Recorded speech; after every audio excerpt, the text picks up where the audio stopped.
channel Ngulik Horor.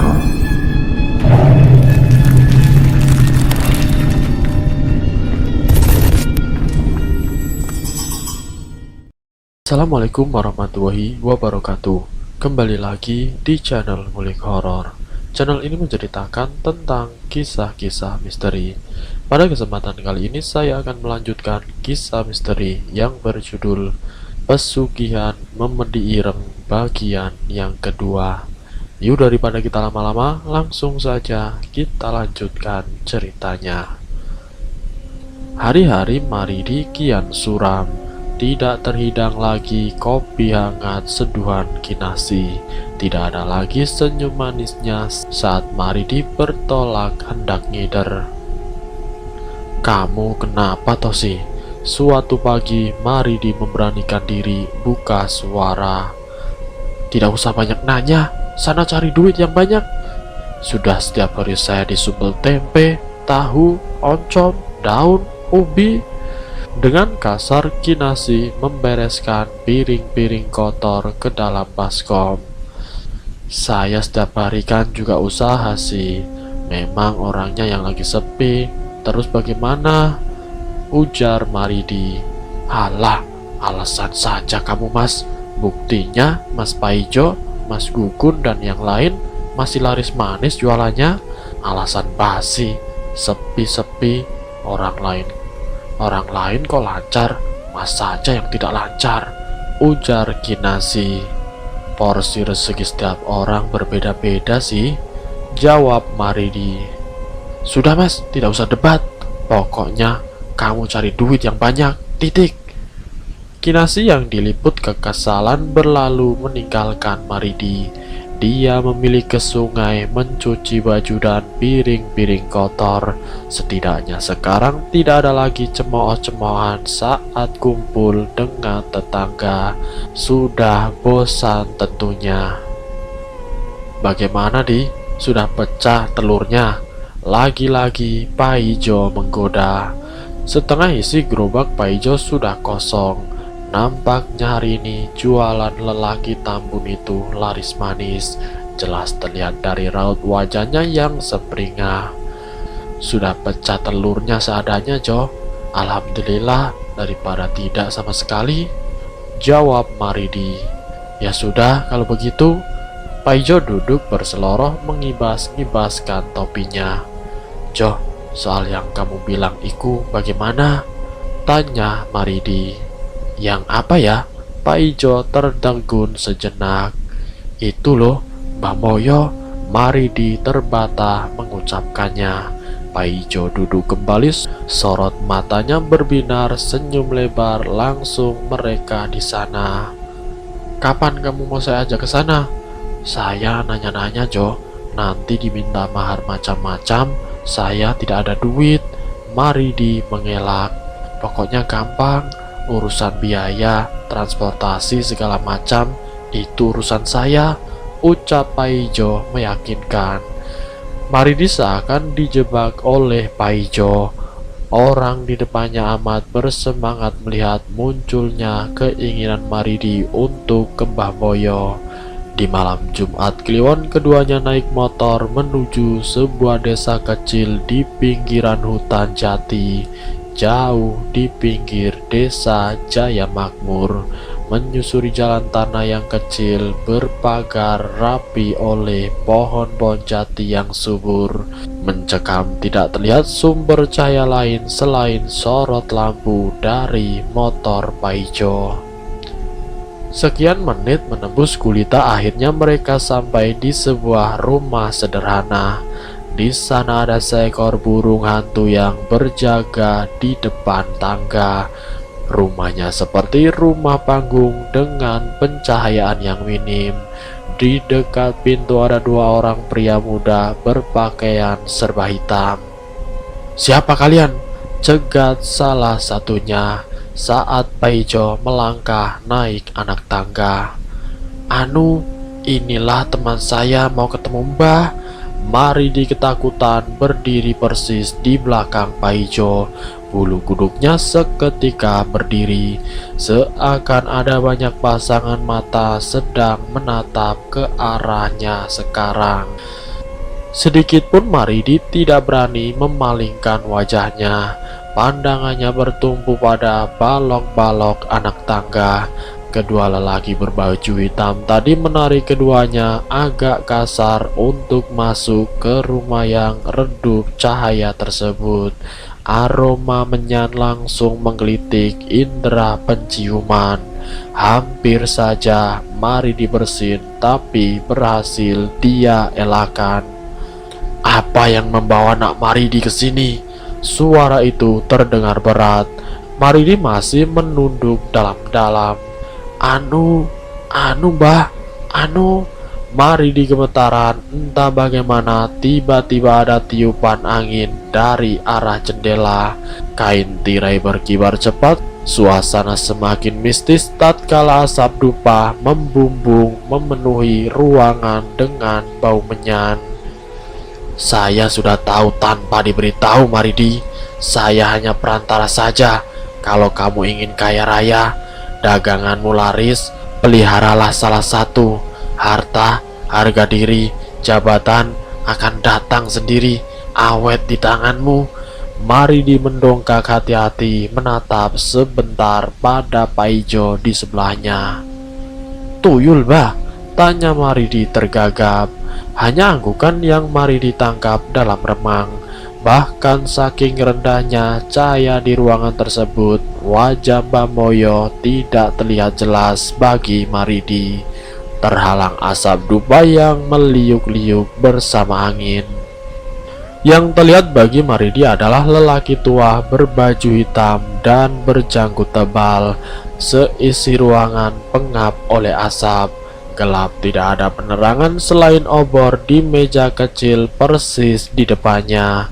Di sana ada obor kecil yang menjadi sumber cahaya. Keris-keris berwarna hitam yang berjajar rapi, sebuah berjana berisi air dengan kembang-kembang aneka warna. Dupa dengan asap menyan yang sangat menyengat. Maridi semakin bergidik ketika tirai di jendela semakin menggila ditiup oleh angin. Desau dedaunan juga terdengar lebih ganas dari tadi. Paijo yang di sebelahnya terlihat santai dan hanya diam saja. Apa saya sudah terjamin saya akan kaya raya jika memelihara mereka, Mbah? Penuh keraguan, akhirnya Maridi memberanikan diri bertanya. Yang ditanya terbahak-bahak menggema dalam heningnya hutan. Itu tergantung bagaimana sampean merawatnya. Kalau asal-asalan ya asal-asalan juga hasilnya. Kalau serius dan benar-benar ya hasilnya juga serius. Lagi-lagi lelaki tua itu mengangguk. Bagaimana kalau ketahuan istri saya, Mbah? Tanya Maridi. Sebaiknya istri sampean memang tahu dari awal. Seperti juga halnya Paijo yang dulu datang ke sini langsung dengan istrinya, ujar Mbah Moyo. Tapi saya tidak yakin, Mbah, istri saya bisa setuju atau tidak, jawab Maridi. Ya itu terserah, itu kan istri sampean. Ya terserah sampean saja, jawab Mbah Moyo ketus. Pasca bertemu dengan Mbah Moyo, juru kunci yang memberikan persyaratan yang tidak terlalu berat, Maridi semakin terpengaruh. Hanya perlu menyediakan sesajen atau sesaji setiap malam Jumat. Terdiri dari pisang raja, 2 sisir, enting-enting, brondong atau brondong jagung yang dibuat karamel, bunga staman, teh manis 2 gelas, rokok 2 batang, getuk dan madat atau besi tajam bergagang kayu, ukuran kurang lebih 0,5 cm selama 7 malam Jumat berturut-turut. Nanti kalau sudah 7 kali malam Jumat, sampean kesini, ambil tuyulnya, ujar Mbah Moyo. Demikian pesan dari Mbah Moyo.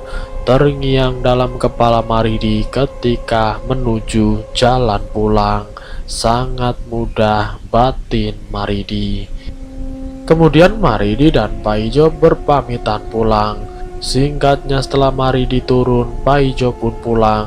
Pagi-pagi sekali ia membeli semua keperluan sesaji dan memasangnya di lantai 2. Mudah bagi Paijo, katanya sudah berpengalaman. Sejak hari itu setiap hari selepas tengah malam terdengar suara gaduh, bahkan suara cicit anak ayam di belakang gubuk Maridi. Kinasi sering jengkel dan tidak bisa tidur sampai pagi datang. Maridi tidak peduli, ia terus menyiapkan sajen hingga Jumat ke-7. Setelah itu baru bisa tidur dengan tenang. Di hari yang ditentukan kembali Paijo menemui juru kunci Mbah Moyo. Ia diberi botol coklat berukuran 10 cm yang menggunakan tutup jengkel atau batang biji jagung. Di rumah Maridi sudah siap semuanya. Sebuah bilik khusus telah ia siapkan, menggunakan cat dengan dasar hijau dengan berbagai gambar binatang yang sesuai pesanan juru kunci itu. Ia menghias seadanya ruangan tersebut. Tidak lupa ia menyediakan kunyit dan benggel atau kunyit bonglai sebagai tambahan untuk perewangan tuyul yang akan dipelihara. Kinasi sendiri tidak begitu peduli dengan sikap Maridi yang sibuk tidak jelas. Kunyit dan benglai jangan sampai ketinggalan, karena itu saji utama, pesan Bamboyo ketika pertemuan terakhir mereka. Dari sini belum kelihatan, nanti kalau ia mau betah dan cocok tinggal di rumah Maridi, ia akan menampakkan diri. Begitu ucapan Bamboyo pada Paijo. Lalu setelah itu Paijo pulang memberitahukan pada sahabatnya. Benar saja setelah Paijo menyerahkan botol tersebut lalu pulang, si tuyul dengan kepala pelontos itu muncul dari botol. Badan kecil tidak lebih dari 10 cm mengeluarkan suara seperti anak ayam dengan gigi kecil dan menyeringai. Awalnya Maridi bergidik ngeri, lama-lama akhirnya dia pun terbiasa. Si tuyul suka memberi kode, meminta jalan-jalan dan meminta Maridi menggendongnya. Baunya amis seperti jeroan. Kinasi berkali-kali mengomel, mengira ada bangkai tikus atau cicak di dalam rumah. Maridi pun menuruti saja. Malam itu ia berkeliling kampung dengan berjalan kaki. Di punggungnya tidak tampak apa-apa, tapi ia seperti sedang menggendong orang dewasa. Hangat kulitnya bersentuhan dengan kulit punggung Maridi. Terengah nafas memburu, tetapi ia harus terus berjalan sampai ia menikmati di punggungnya sudah tidak ada apa-apa lagi. Ia pulang dan terhuyung lalu tertidur pula sampai pagi. Pagi hari di ruangan yang ia sediakan, Maridi melihat sebuah keanehan. Di atas kasur dengan spray hijau lusuh yang ia sediakan untuk tuyul perewangannya, terlihat uang bertumpuk tidak terhitung. Ladalah mas, sudah siang kok belum siap-siap ngider, omel Kinasi. Buru-buru Maridi menutup kamar tersebut. Sesuai pesan dari Mbak Moyo, tidak satupun boleh masuk ke kamar tersebut kecuali Maridi. Hari ini libur jualan sih, capek setiap hari keliling. Untuk hari ini saya cuti. Maridi tersenyum lebar. Terus hari ini kita mau makan apa? Lanjut Kinasi merengut.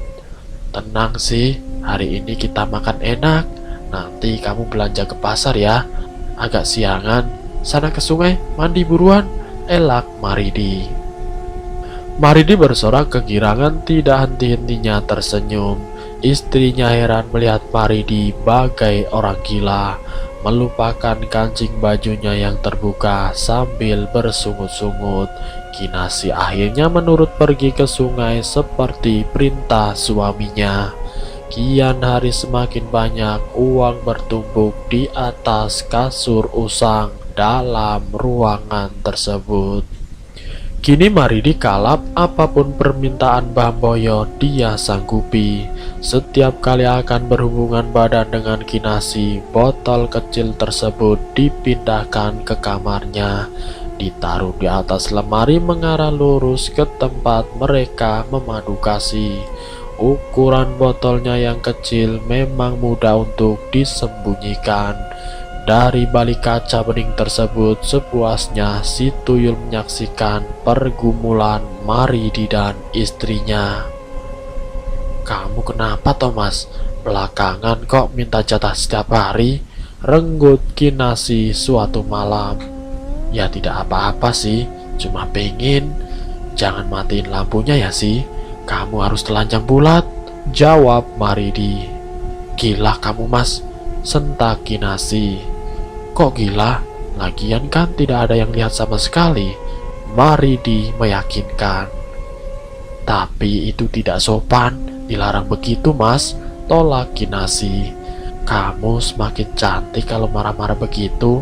Ayolah sih," rayu Maridi.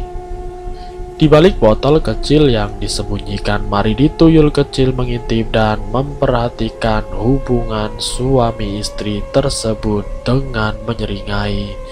Dia seakan puas menyaksikan hal tersebut. Maridi begitu gigih.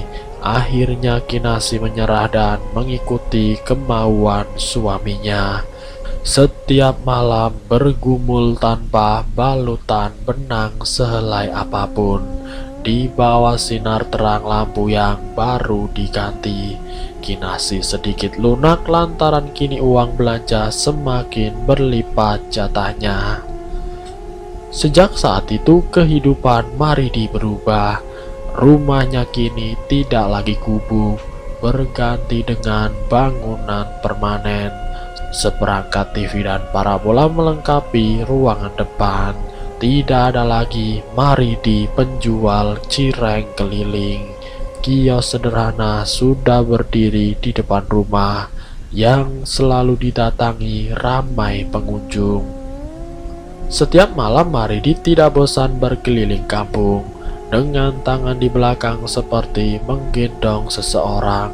Ia tidak lagi canggung dan keberatan sanggup berjalan jauh tanpa istirahat, karena ia tahu dengan apa yang akan diperolehnya.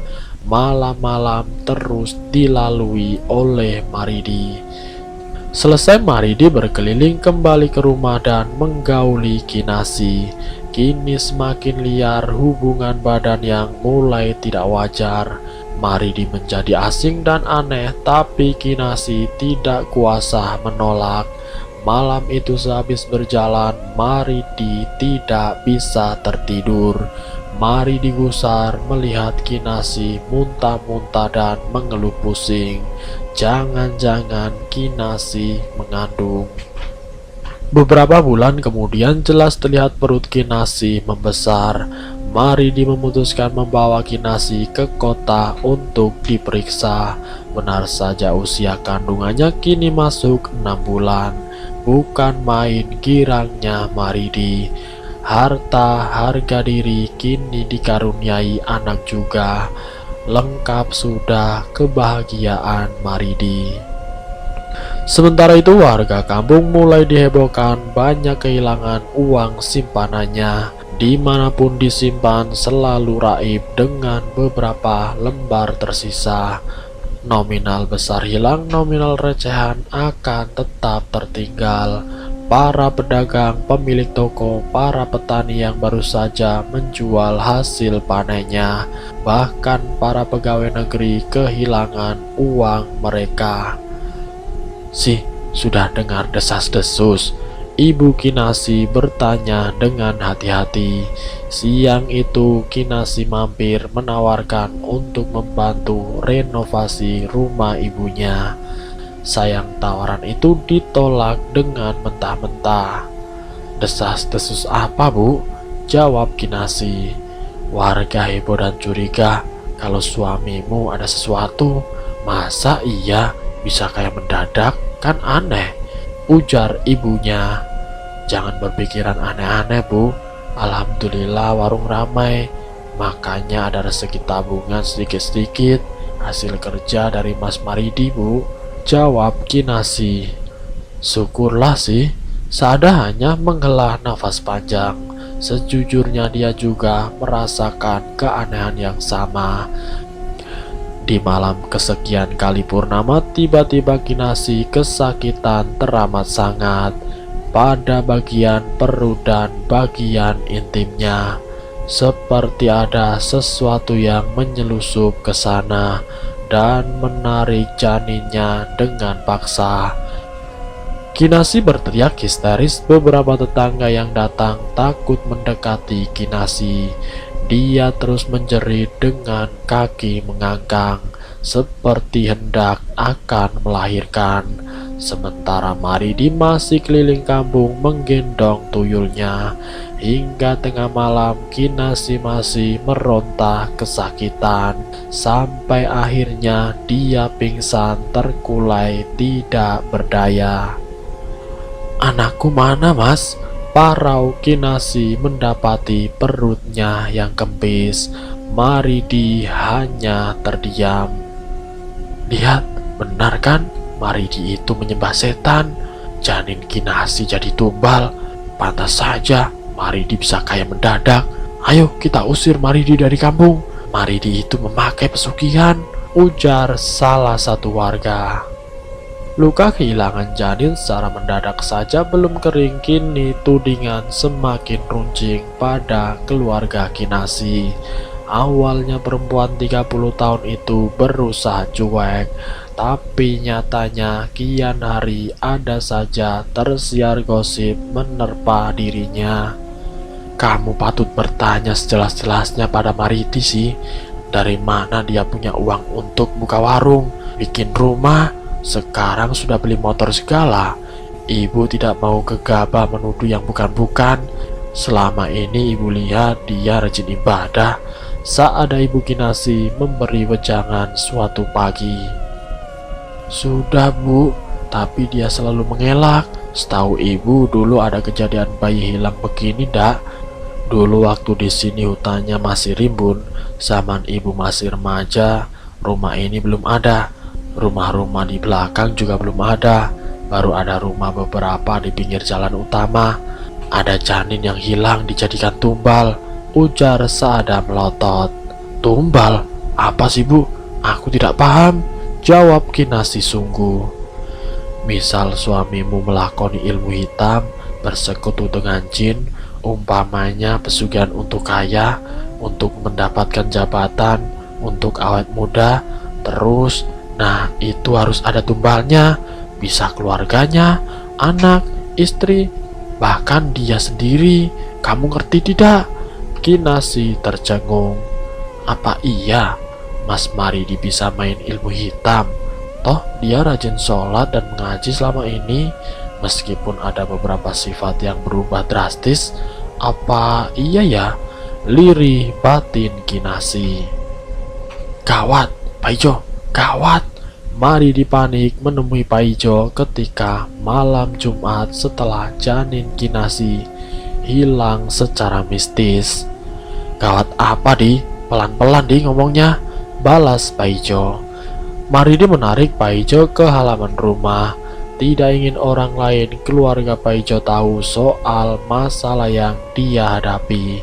Wajah Maridi cemas bukan kepalang. Kamu bilang tidak ada tumbal-tumbalnya. Buktinya janin Kinasi hilang secara misterius, sentak Maridi dengan wajah bias. Ya sudah, malam ini kita ke Bamoyo. Sebentar, saya ambil motor dulu. Lalu kemudian perjalanan yang cukup jauh itu ditembus Pak Ijo dan Maridi yang masih cemas. Bukan perkara janin Kinasi saja yang membebani pikirannya. Tudingan dari warga juga turut menjadi buah pikir saat ini. Sekian lama menembus gulita hutan jati, terlihat rumah panggung Mbah Moyo. Aura mistis langsung menyergap. Baik Maridi ataupun Paijo tidak lagi canggung karena sudah terbiasa.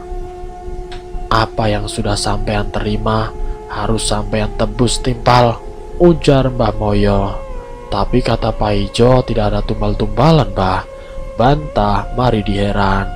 Persembahan dengan tumbal itu beda. Kalau janin istrimu hilang, ya tinggal bikin lagi. Mbah Moyo terkekeh.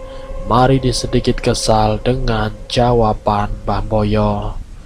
Ini barulah permulaan, belum lagi jabatan yang siap menghampiri. Seiring harta berlimpah ruah, yang senang juga istri sampeyan kan? Ujar Mbah Moyo. Tetap saja Maridi tidak puas dengan jawaban ala kadarnya dari Mbah Moyo. Kendati demikian juga tidak tercetus niat untuk mengakhiri pesugihan tersebut.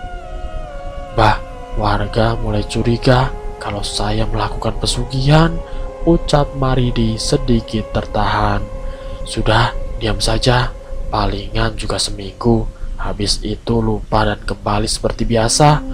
Warung kamu ditutup dulu, sampai ada salah satu yang bertanya, sudah dibuka atau belum mas?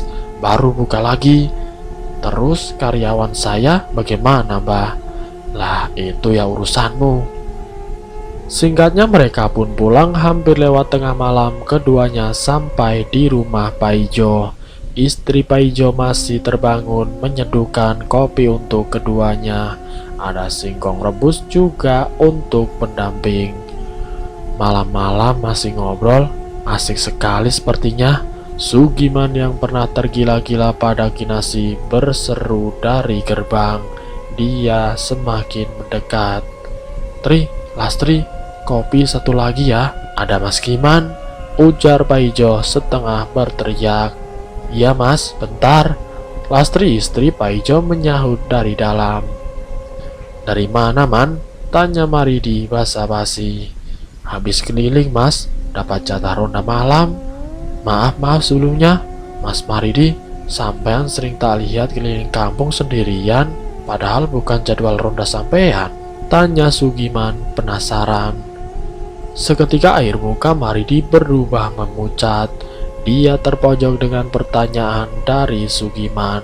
Anu loh man, kadang-kadang aku tidak bisa tidur, tak samperin pos ronda, rupanya kosong, melompong. Makanya tak cari sepanjang kampung, sering selisih jalur, elak Maridi. Oh, ngono Thomas, tak pikir apa. Matur suwun Mbah Lastri, jadi repot-repot. Sugiman mengalihkan pada Lastri yang datang menghidangkan kopi. Monggo Mas Kiman, ujarnya sebelum berlalu ke dalam. Bagaimana bengkelmu? Setelah menyeruput kopi, Paijo mengambil topik baru. Asap dari singkong rebus masih mengepul tipis-tipis. Suara burung hantu terdengar dari kejauhan. Bukan hal yang menakutkan, posisi kampung yang di pinggir hutan memang begitu adanya. Ya begitulah Mas Paijo, terkadang ramai, terkadang sepi, sering sepi tapi. Sugiman terbahak. Cuma ya syukuri saja, jatah rezeki kan sudah diatur. Mantep tenan man, ucap Paijo yang disambut gelak tawa ketiganya. Hampir setengah jam mereka duduk, Sugiman pun pamit. Tinggal Paijo dan Maridi yang masih betah berdingin-dingin. Tentu masih ada hal yang hendak mereka bicarakan. Jo, apakah Lastri dulu mengalami seperti Asi? Tanya Maridi serius. Iya di, 6 kali, jawab Paijo. Dan serius kamu? Kapan saya pernah bercanda di? Apa Asi begitu juga nanti Jo? Tanya Maridi penasaran. Mana saya tahu, sudahlah di, kamu harus nikmati proses. Untuk sukses itu tidak seinstan bikin mie, ngerti kamu? Jawab Paijo. Ngerti Jo, tapi kasihan Asi. Kasihan mana dibanding dengan makan cireng setiap hari? Maridi terdiam dengan ucapan Paijo. Benar semua lebih kasihan kalau Kinasi cuma makan cireng sisa jualan. Tiba-tiba terdengar suara cicitan anak ayam mendengung di telinga Maridi. Itu seperti panggilan agar dia segera pulang. "Jo, saya pulang ya," ucap Maridi terburu dan gusar. Raut cemas langsung terpancar dari wajahnya. Saking buru-buru, nyaris saja meja kecil itu terguling tersenggol lutut Maridi. Belum sempat Pak Ijo menjawab, Maridi sudah berlari meninggalkan halaman luas rumahnya. Pak Ijo pun menggelengkan kepalanya melihat kelakuan temannya. Pasti dia melupakan sesuatu. Kabar angin terdengar gusar menuju ulu hati dan menjadi sesal di sana Kinasi. Masa jabatan Pak Kades kan sudah mau habis. Kalau bisa kita ganti kades yang baru. Jangan Pak Mahmud lagi yang diusung. Beberapa orang yang sedang mengopi di warung Maridi berbicara tentang pemilihan kades baru. Kinasi duduk di dalam rumah menguping pembicaraan di luar. Kondisi fisik dan psikisnya mulai stabil setelah kejadian minggu lalu. Perlahan Kinasi mulai berdamai dengan kenyataan. "Iki loh, ada Mas Maridi," seorang yang lain bersuara.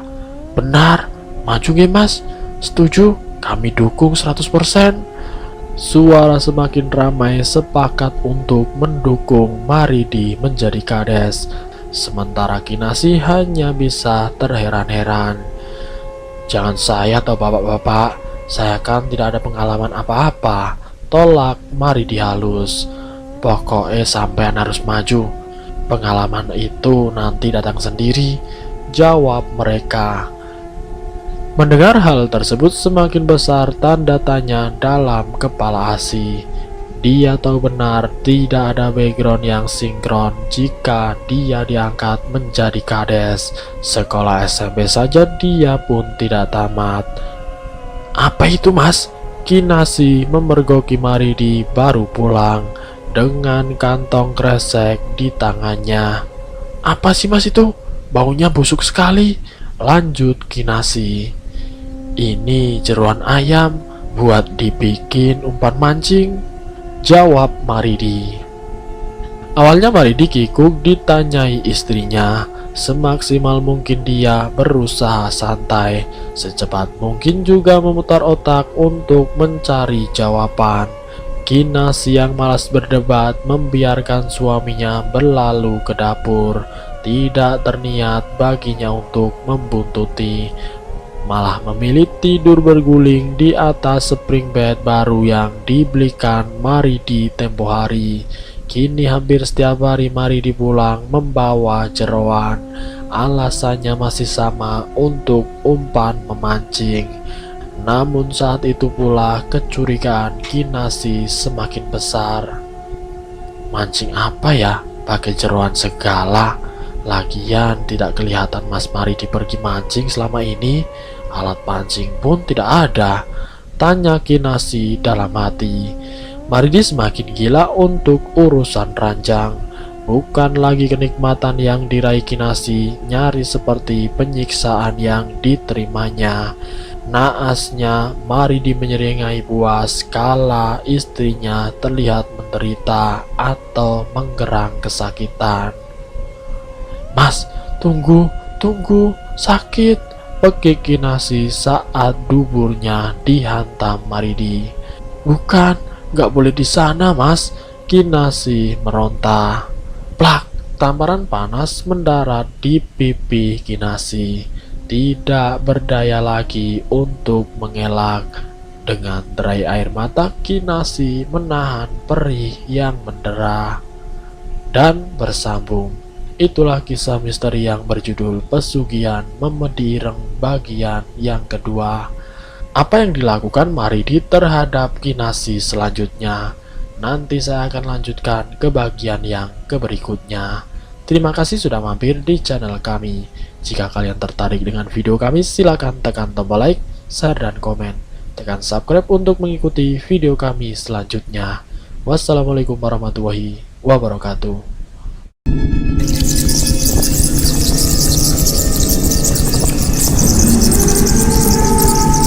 Selamat datang di channel Ngulik Horor.